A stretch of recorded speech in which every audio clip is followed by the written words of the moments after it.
دیکھیں گے امام ابن تیمیہ کے بعض اقوال اور امام ابن رجب کے اور دیگر ائمہ سنت کے، تو مطلق طور پہ سنت کہا جاتا ہے تو اس سے مراد کیا ہوتی ہے؟ اس سے مراد یہ ہوتی ہے وہ پورا دین،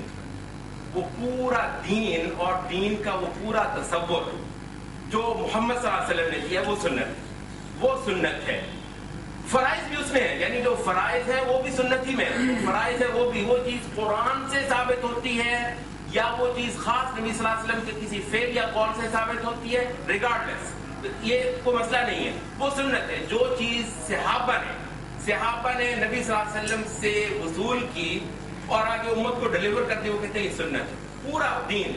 تو اس وجہ سے ہم یہ دیکھتے ہیں مثلا امام ابن تیمیہ جو ہے ان کا ایک مشہور رسالہ ہے الامر بالمعروف والنہی عن المنکر، یہ رسالہ ہے امام ابن تیمیہ کا، اس میں وہ کہتے ہیں کہ ولفظ السنت فی کلام السلف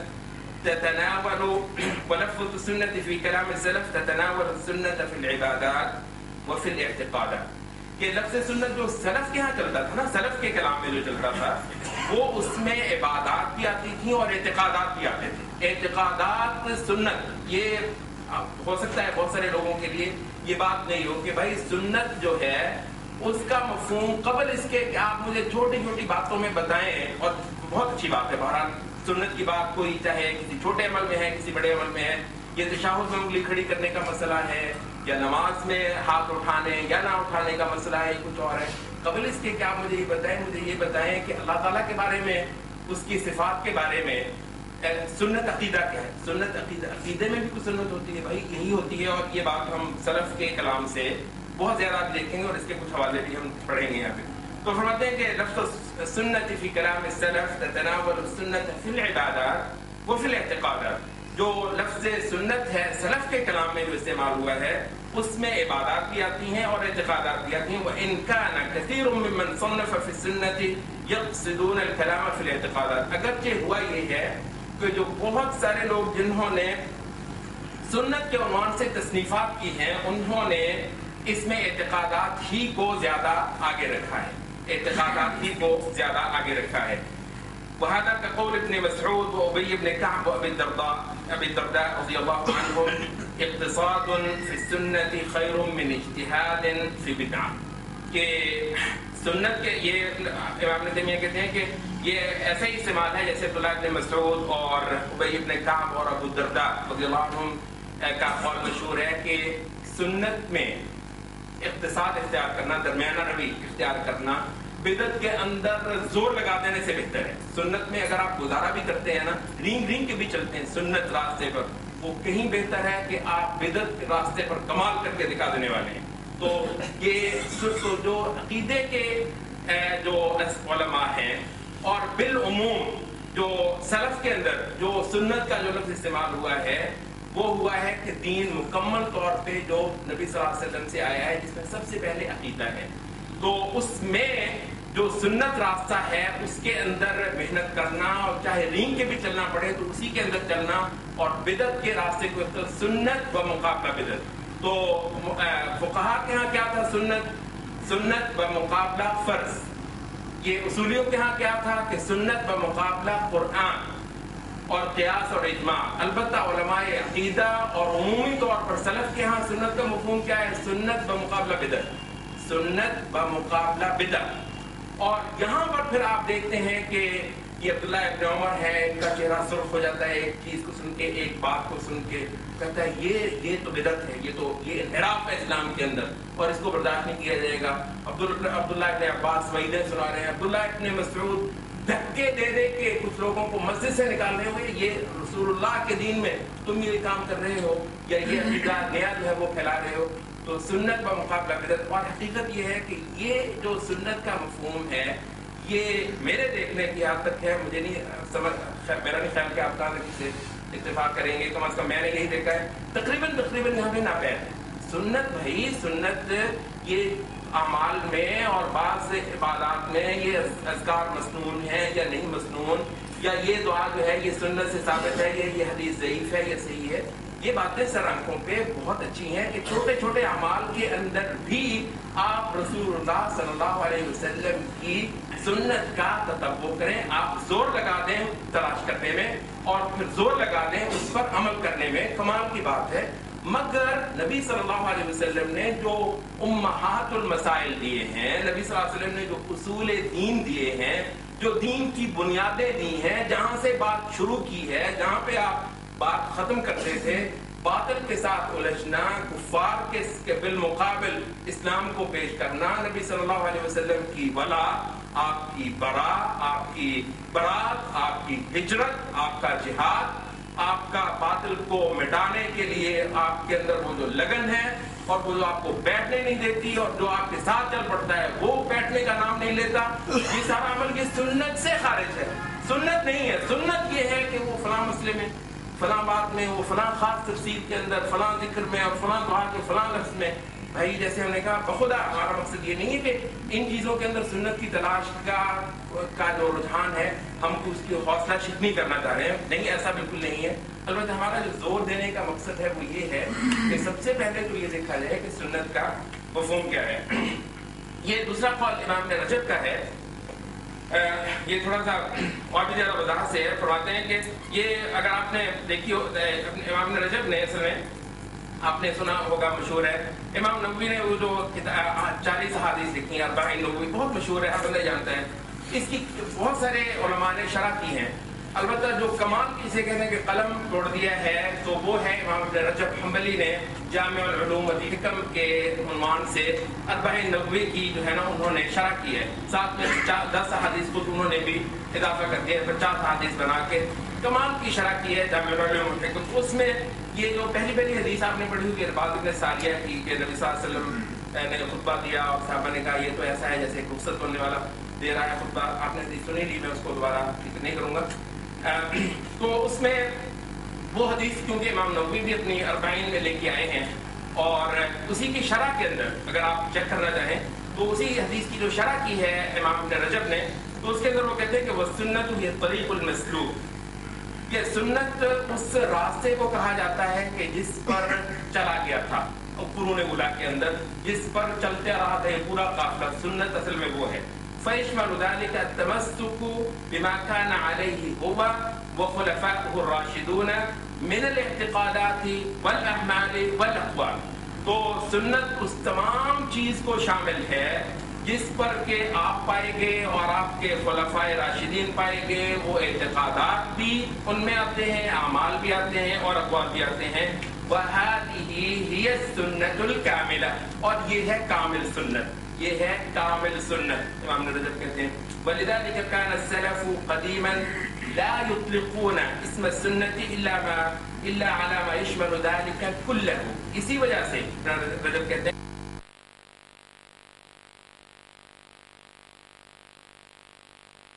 اور فضیل ابن عیاض وغیرہ سے مروی ہے سنت کا یہ مفہوم۔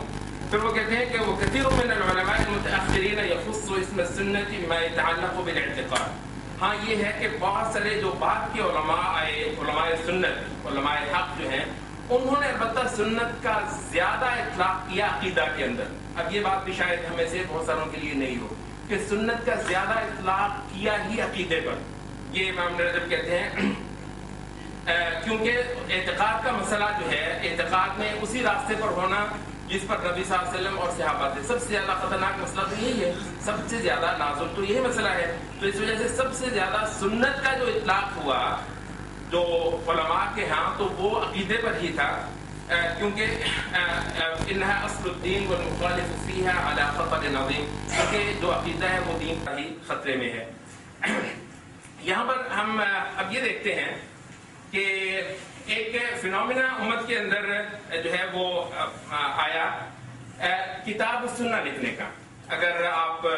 تھوڑی سی ہسٹری سے واقف ہوں، جو علم کی جو ہسٹری ہے،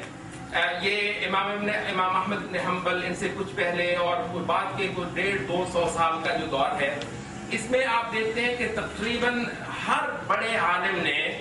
ایک تصنیف لکھی ہے السنہ کے نام سے، یا تھوڑا سا کوئی لفظ، کوئی سابقہ یا لاحقہ ساتھ لگایا یہ السنہ یا اصول السنہ یا اعتقاد السنہ یا اس طرح کا، تو السنہ تو بہت مشہور ہے جی. یہ میں چند نام لیتا ہوں جنہوں نے صرف اس عنوان سے ایک تصنیف چھوڑی ہے. السنہ امام احمد بن حنبل کی، السنہ امام مروزی کی، السنہ امام ابو داود سجستانی کی، السنہ یہ ابو بکر الحمیدی امام بخاری کے استاد ہیں، السنہ ان کی، السنہ عبداللہ ابن امام احمد بن حنبل کے بیٹے ان کی السنہ، السنہ ابن ابی حاتم الرازی امام حاتم الرازی کی السنہ. اس کے بعد جو ہے وہ السنہ امام ضحاک ابن ابی عاصم الضحاک کی کتاب السنہ. اس کے بعد شرح السنہ یہ امام بربہاری بہت مشہور ہے، امام احمد بن حنبل کے شاگردوں میں آتے ہیں. شرح السنہ کے عنوان سے امام بغوی کی. اچھا اس کے بعد ایک بہت مشہور کتاب ہے، آپ نے اکثر عقیدے کی جو پہ آج کل جو بھی لٹریچر لکھا جا رہا ہے اس میں بہت زیادہ حوالے دیکھے ہوں گے، یہ شرح اصول اعتقاد اہل سنہ امام لالکائی کی، تو یہ بے انتہا مشہور کتاب ہے. اس کے بعد امام ابن بطہ جو ہے یہ امام احمد بن حنبل کے پوتا شاگرد کہا جا سکتا ہے ان کو، بہت مشہور ہے. یہ انہوں نے الابانۃ الصغریٰ لکھی ہے جس کا اصل نام کیا ہے، الشرح والابانہ علی اصول السنۃ والدیانہ. تو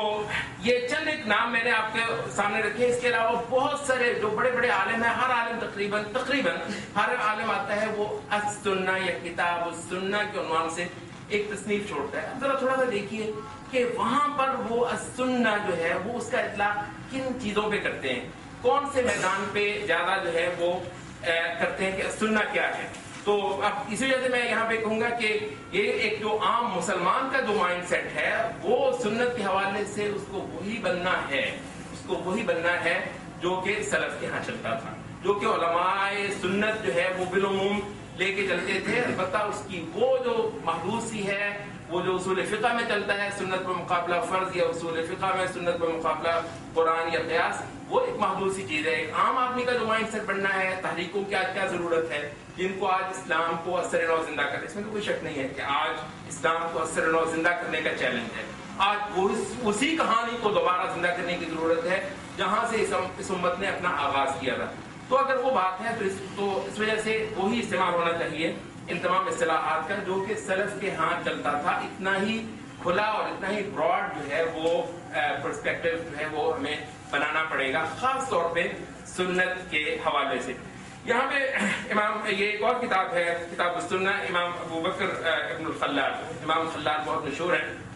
میں اس کے چند موضوعات آپ کے سامنے جو ابواب ہیں، چند فصول یا ابواب کے جو عنوانات ہیں وہ میں آپ کے سامنے پڑھ دیتا ہوں. وہ آپ کو پتہ چل جائے گا کہ سنت جس کو وہ بمقابلہ بدعت جس کو کہتے ہیں وہ اس سے کیا مراد ہو سکتی ہے، اور کون سے میدان ہیں جس میں وہ زور لگا دیتے ہیں سنت کے بیان اور سنت کے اظہار اور سنت کی نصرت اور سنت کی اشاعت اور سنت کو غالب کرنا. تو یہ جو میدان ہے یہ آپ کو اندازہ ہو جائے گا کہ اس پر یہ لوگ کتنے کتاب، اور یہ جو میں آپ سے کے سامنے نمونے کے لیے پڑھوں گا امام بکر الخلال سے، ان کی جو کتاب السنہ ہے تقریباً اسی سے ملتے جلتے موضوعات آپ کو ان تمام کی تمام جو دیگر کتب سنت ہیں وہ ان میں ملیں گے. اب یہ فصول چند ایک فصول کا ذکر کرتے ہیں کہ خلافت ابو بکر، یہ سنت ہے، سنت کے موضوعات ہے. خلافت ابو بکر اور خلفائے راشدین اربعہ کی جو ہے وہ اس کے بعد ذکر کرتے ہیں عشرہ مبشرہ کی، اور پھر ذکر کرتے ہیں اتباع سنہ فی تقدیم ابی بکر و عمر، کہ ابو بکر اور عمر کو مقدم جاننا یہ سنت کا مسئلہ ہے. یہ اہل بدعت کی جو ہے اس کے اندر بہت زیادہ انہوں نے واردات کی ہے. تو یہاں یہ سنت کے موضوعات ہیں. پھر وہ اگلا وہ بتاتے ہیں ذکر الروافض، روافض کا ذکر، ان کا باطل ہونا، یہ موضوعات ہیں سنت کے، ذکر الروافض. اس کے بعد پھر وہ چلے جاتے ہیں ابواب القدر، تقدیر پر ایمان، کیونکہ اس دور میں بہت سارے فتنے اسلامی عقیدے کو تقدیر کے حوالے سے تحریف زدہ کرنے کے بہت لمبے چوڑے جو شروع ہو گئے تھے. تو وہاں پر وہ کہہ رہے ہیں کہ تقدیر کے بعد میں سنت، ابواب القدر، یہ کس ابواب پھر اسی میں ذکر کرتے ہیں. اس کے بعد پھر آ جاتے ہیں کہ الرد علی القدریہ، یہ جو قدریہ ہیں ان پر رد، اور اس پر لمبی کلام کرتے ہیں. اس کے بعد پھر وہ آ جاتے ہیں ذکر المرجئہ، من ہم وکیف اضل مقالتهم، کہ مرجیہ کا ذکر، یہ جو ایمان کی تعریف سے عمل کو خارج کر دیتے ہیں، کہتے جی اس نے بس پڑھ لیا کلمہ تو وہ پار ہے، تو یہ جو ہے عمل کی البتہ جو ہے وہ ایمان کے اندر شامل ہی نہیں ہے. تو ان کا جو ہے وہ ذکر کہ انہوں نے اسلام کی حقیقت کو کیسے مسخ کیا ہے، ذکر المرجیہ، تو اس پر وہ لمبا جو ہے وہ کلام کرتے ہیں. اور آگے چل کے وہ اس کے بعد جو ہے وہ ایمان میں استثناء اور زیادہ اور نقص وغیرہ یہ کرتے ہیں. اس کے بعد ایک پیرا جو ہے وہ ہم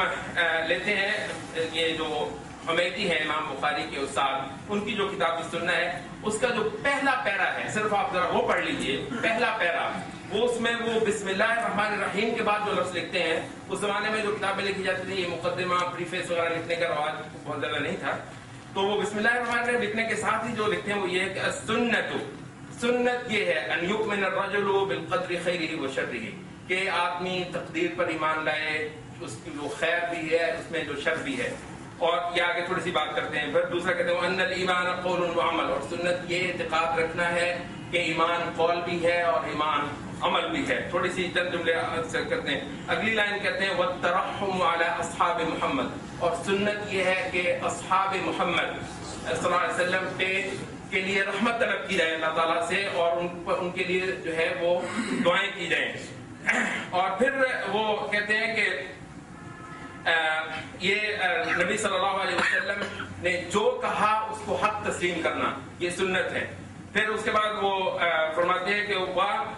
والقول ان الرحمن علی العرش استوى، یہ تسلیم کرنا کہ رحمان نے عرش پر استوا فرمایا ہے، یہ سنت کے اندر وہ لے کے آتے ہیں. اور پھر وہ کہتے ہیں کہ وَأَلَّا نَقُولَ كَمَا قَالَتِ الْخَوَارِجُ مَنْ أَصَابَ كَبِيرَةً فَقَدْ كَفَرَ، اور یہ کہنا کہ یہ کہ خوارج کی طرح جو کبائر کے ارتکاب پر لوگوں کو اسلام سے خارج قرار دیتے ہیں، اس چیز سے بچنا یہ سنت ہے. اور پھر کہتے ہیں وَلَا تَكْفِيرَ بِشَيْءٍ مِنَ الذُّنُوبِ، ذنوب کی بنیاد پر، گناہوں کی بنیاد پر تکفیر نہ کرنا جو ہے یہ سنت ہے، وغیرہ وغیرہ. تو یہ چیز لا کے یہ موضوعات ہیں. میں آپ کو تھوڑا سا نمونہ دینا چاہ رہا تھا کہ یہ جو اتنا لمبا جو پورا لائبریری کے اندر ایک پورا ڈپارٹمنٹ بنتا ہے کتب السنہ کے حوالے سے، اور چند ایک میں نے نام بھی یہ دیے، تو ان کتابوں کے اندر جو سنت ہے وہاں پر آپ کو یہ جو نماز کے کچھ مسائل ہیں وہ نہیں ملیں گے. سنت کے عنوان سے یہ مسائل آپ کو نہیں ملیں گے وہاں پہ. نماز کے، کچھ روزے کے، وہ یا تو اگر آپ کو تفصیل چاہیے ان کی بہت ایک سسٹمیٹک انداز میں بیان ہوئے ہیں، وہ آپ کو کتب فقہ میں ملیں گے، فقہ کی کتب میں ملیں گے. اور اگر آپ کو ان کی جو بنیادیں چاہیے تو وہ آپ کو حدیث کی کتب میں ملیں گے. البتہ السنہ کے عنوان سے یہ ایک چیپٹر ہی الگ ہے جس میں حدیث بھی آتی ہے، جس میں قرآن بھی آتا ہے، لیکن سب سے پہلے اعتقاد آتا ہے، سب سے پہلے وہ تصور دین آتا ہے درست، جو کہ نبی صلی اللہ علیہ وسلم سے صحابہ نے لیا اور پھر آگے اس کے بعد اگلی نسلوں کو منتقل کر دیا پوری امانت کے ساتھ اور نہایت دیانت کے ساتھ اور عرض ریزی کے ساتھ. تو وہ چیز جو ہے، وہ جو لیگیسی ہے، اس چیز کو دراصل سنت کہا جاتا ہے. یہ اعمال کے اندر سنتوں کا جو ہے وہ تتبع کرنا، یہ اس کا ایک بہت ہی چھوٹا سا حصہ ہے. اور اگر آپ اس تصور کو لے لیتے ہیں تو اس کے بعد پھر آپ کو نبی صلی اللہ علیہ وسلم کی سنت پہ چلنے کا ایک ایسا تصور ملتا ہے کہ جو نہایت جامع اور معنی ہے، اور بہت ہی ایک بنیادی سی ایک تبدیلی لے کے آتا ہے آپ کی زندگی میں بھی اور آپ کے معاشرے میں.